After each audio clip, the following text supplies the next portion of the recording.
En la sociedad antigua, el rol de niño no se representaba bien, puesto que se invertía en sus papeles con el adulto, ya que estos últimos en mención no eran capaces de identificar particularidades, cualidades, cuidados y necesidades propias de la infancia. Por ello, al niño se le consideraba como propiedad del adulto de la familia. En su mayor parte desde el siglo II antes de Cristo y siglo IV después de Cristo, la infancia la representaba en su mayoría el sexo masculino, ya que el sexo femenino era muy poco valorado, puesto que se permite reconocer que en las familias por mucho se criaba una hija, familias que componían de 1, 2 u 3 hijos, pero debido a la baja tasa de natalidad y descenso general de la población, principalmente por los infanticidios, se empieza a pagar a las familias para que se hagan cargo de ellos. Posteriormente de pasar a una familia pequeña, esta se transforma en una familia extensa, ya que entre más extensa fuese, significaba más poder o más manos de obra. De igual forma, en esta época, tal como se menciona anteriormente, se enmarca el infanticidio de hijos legítimos como ilegítimos, hecho cotidiano y aceptado por la sociedad.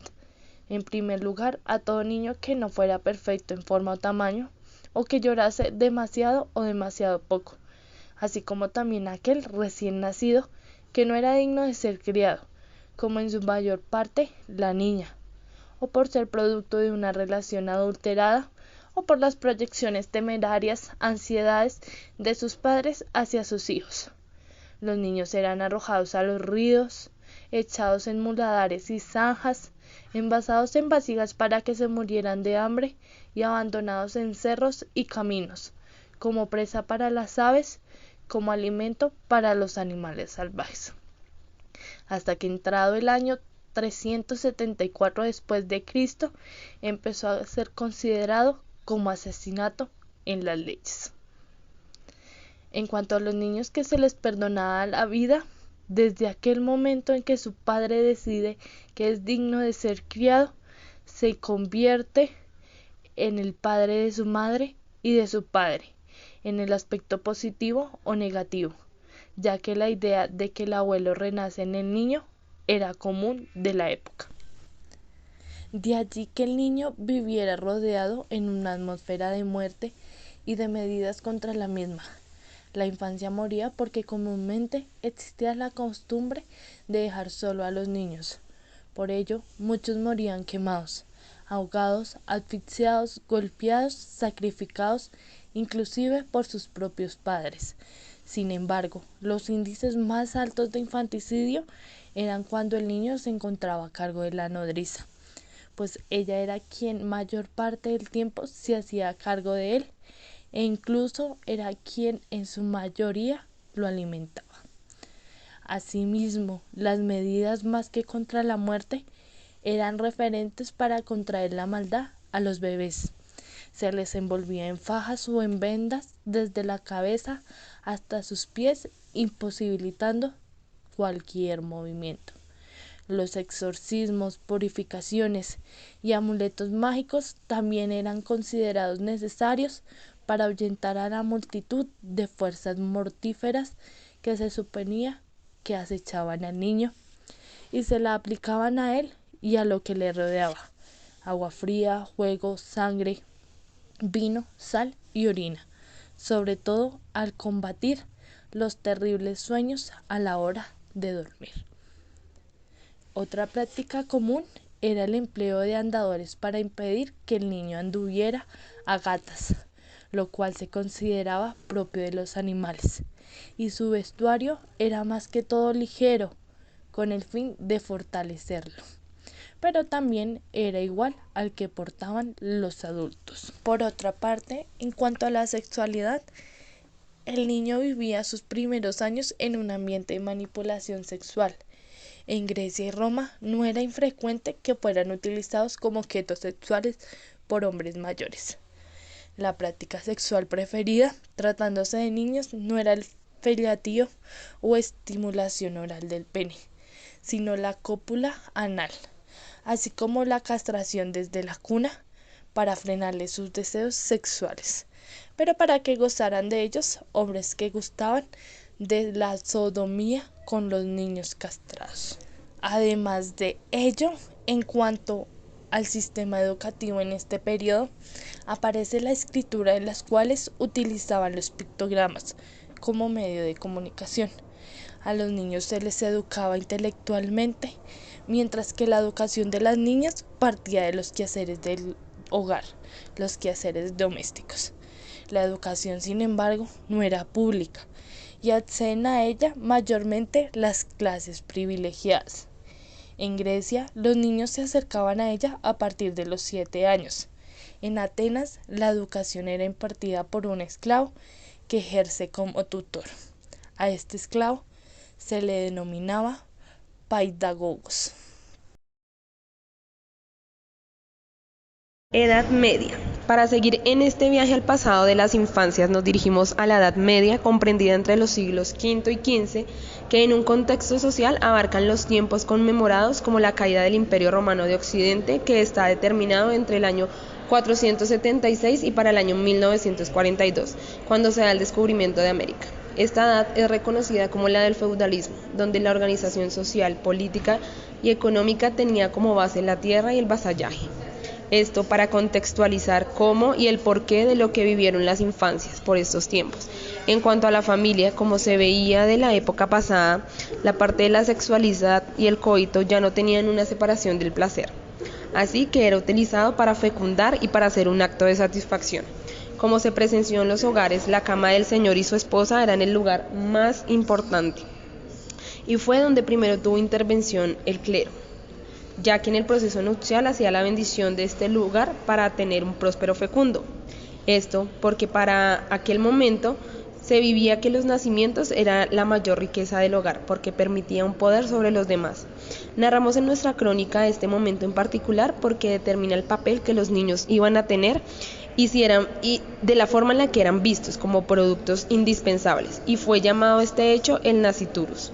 Así que para el siglo VI se empieza a ver reflejada la importancia de la lealtad personal que tenían los sujetos, como dependían de los vínculos que se generarían con las otras clientelas, como eran llamadas las familias. Con esto aparece de nuevo otro factor que afectó a los niños varones, por sobre todo, ya que tenían la responsabilidad de ser los primogénitos y quienes llevarían el apellido en alto de la familia, sin dejar al lado el rol que las niñas debían cumplir. Eran vistas como forma de negocio para poderlas intercambiar con otras familias, esto para extender y reforzar las alianzas.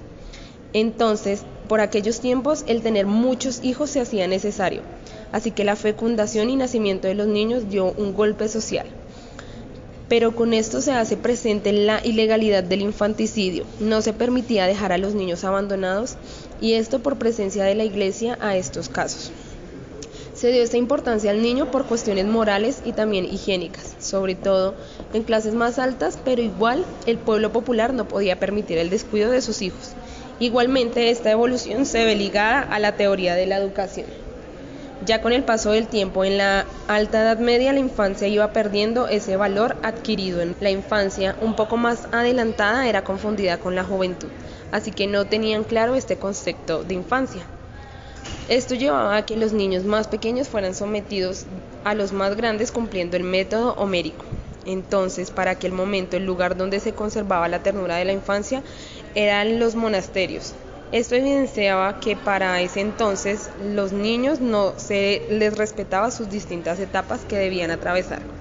Esta sombra en la que permanecieron las infancias fue subsanada por la escuela en el siglo VII, donde por estos años aparecía la cultura escrita y la escuela. Estos sucesos se encuentran en la Edad Media con relación a Europa, pero la infancia en América antes de su descubrimiento para la Edad Media es difícil datar y generalizar, ya que se encontraba gran diversidad de grupos que aquí habitaban, donde era evidente que cada uno de ellos tenía una percepción distinta del mundo, la naturaleza, de cómo habitarlo y sobrevivir a ella. Asimismo, el papel de los niños y niñas variaba según la organización social. En casos, algunos eran vistos como sacrificios o impuestos a ocupar el lugar de los mayores y mayoras. Cuando nos referimos Como nos referíamos anteriormente, dependía del estatus social la educación que los niños podían recibir. Se encontraron casos donde a los pequeños se les equipaba un lugar para la educación, ya que era parte fundamental de ciertas sociedades, como Calpulli. Aún con la educación, los aztecas y mexicas eran conscientes de la importancia del juego para el desarrollo de los niños. Así que en estos tiempos, en América los niños tenían momentos para jugar. La educación en esta cultura azteca hacía parte fundamental de esta sociedad, ya que la enseñanza se veía como de generación en generación. Los padres enseñaban a sus hijos y así sucesivamente. Igualmente, la educación era distinta para los niños y niñas de altas élites o mandos que la que recibían los niños de las infancias del pueblo. Pero también eran visto en estas sociedades el severo castigo que sufrían los pequeños, esto con el fin de generar disciplina y orden. Para finalizar, pondremos una consigna que aparecía en la lectura de El descubrimiento de América, pasado y porvenir de la infancia de este continente por Carmen Elisa Palacios. Nuestros pueblos precolombinos, aztecas, mayas, muiscas e incas construyeron sus imperios sobre la formación de la infancia, obrando sobre su personalidad y preparándola para una misión tendiente a la conquista de un gran ideal, al respeto de sus dioses, de sus tradiciones y de su pueblo, a la veneración.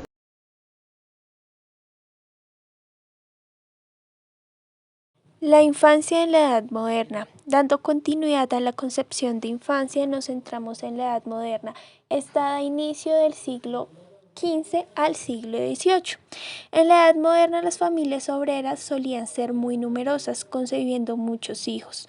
Por lo contrario, las familias de la burguesía decidieron disminuir su descendencia, teniendo entre 3 a 4 hijos.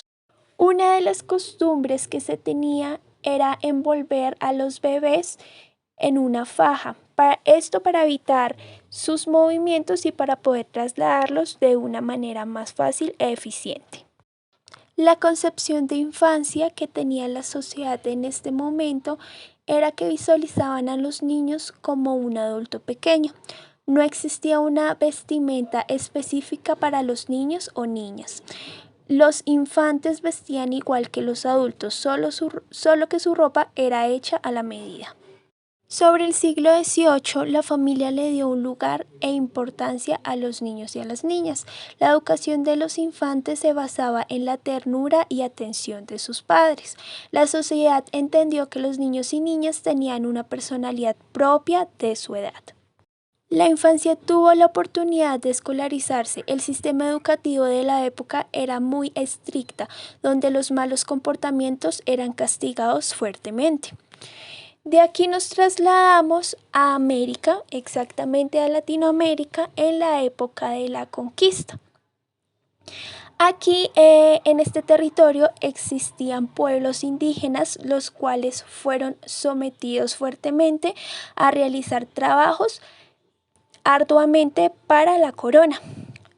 Los infantes eran obligados a escolarizarse por la Santa Inquisición del momento, es decir, la Iglesia Católica. No obstante, podemos afirmar que también existían infancias afrodescendientes, los cuales desde el nacimiento eran reconocidos como esclavos.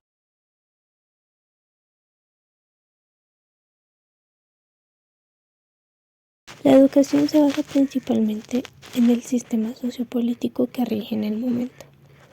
Como un primer momento, Vygotsky plantea una teoría que pone de relieve las relaciones del individuo con la sociedad. Afirma que no es posible entender el desarrollo del niño si no se conoce la cultura donde se cría.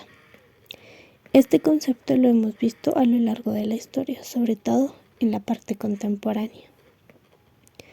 Empezamos con la revolución industrial, donde inicialmente vemos que los niños eran vistos únicamente como material de trabajo y que a temprana edad eran metidos a las fábricas para continuar con los trabajos que realizaban sus padres.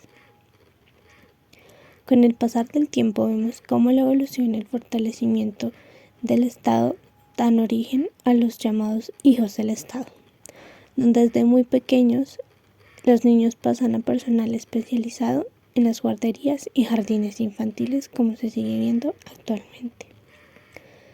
Aries, en 1987, habla sobre cómo la sociedad occidental no podía representar bien al niño, haciendo que su infancia se viera reflejada cuando no se podía valer por sí mismo, haciendo así que no pasara por las diferentes etapas del desarrollo humano. En la evolución de la sociedad se le ha venido dando el protagonismo que se le vio dar desde un inicio a los niños. Esto se da gracias a distintos autores que pensaron en la infancia y etapas del desarrollo humano, como nos lo mostró Piaget con la forma en que el niño puede ver el mundo según la edad y su desarrollo cognitivo. En la sociedad colombiana a partir del siglo XX se observa que ha habido una transformación en la concepción de infancia a través de todo el siglo XX, empezando que se implantaba la religión, la milicia y el campesinado desde la infancia, afrontando la violencia que existía a inicios del siglo. Para finales del siglo se habla de los conceptos de inteligencia, imaginación y curiosidad como materia para el desarrollo de los niños y la exploración del nuevo mundo a través del juego.